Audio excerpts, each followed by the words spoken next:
정부가 이번 주에 코로나 재유행이 정점을 찍을 것으로 예상했습니다. 다만 올 가을에는 이번보다 더 큰 규모의 재유행이 올 수 있다고 내다봤습니다.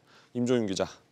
우선 신규 확진자 증가세는 어느 정도 꺾였습니까? 일단은 이틀 연속으로 전주 대비 감소하는 모습이 나타났습니다. 오늘 0시 기준 신규 확진자가 어제보다 5만 명 넘게 줄어든 5만 9천여 명을 기록을 했는데요. 네. 표에서 보면서 좀 전주 대비해서 3천 명 좀 넘게 줄었고요.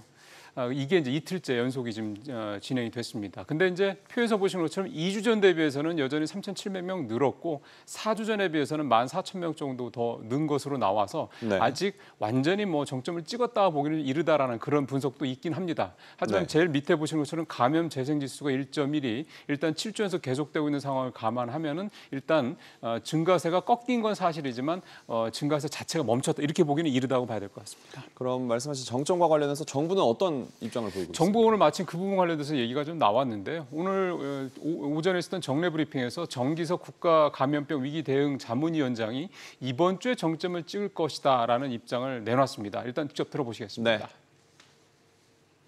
감소세는 이번 주 정도까지가 아마도 정점을 찍고 앞으로 서서히 감소할 거라는 예상은 합니다.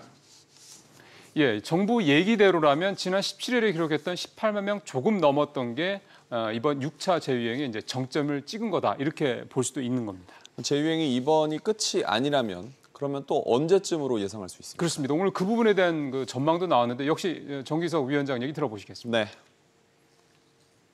한 번에 큰 파도가 남아 있습니다.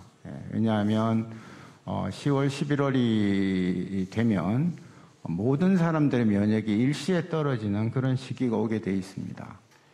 정 위원장의 얘기를 조금 이제 부연을 해드리면요. 우리 국민들의 평균적인 면역 수준이 빠르면 9월에서 늦어도 12월 사이에 가장 낮은 상태가 된다. 이게 바로 올 가을의 재유행이 이번보다 조금 더 강하게 올 수 있는 이유다. 이렇게 좀 설명을 했습니다. 네, 당국이 경고한 한 번의 큰 파도. 10월 11일이면 불과 2달밖에 남지 그렇습니다. 않았는데 대응책이 있습니까?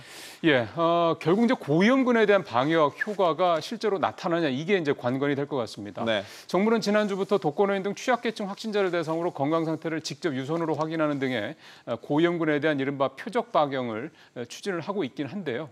이 넉 달 만에 현재 최고 수준까지 늘어난 위중증 환자라든가 사망자 이 두 층의 80% 이상이 60세 이상 고령층이라는 걸 감안할 때 네. 결국 이들에 대한 방역 대책의 효과가 정부가 얘기하고 있는 표적 방역 성패 가늠자가 될 것으로 보입니다. 그렇군요. 임 기자 잘 들었습니다.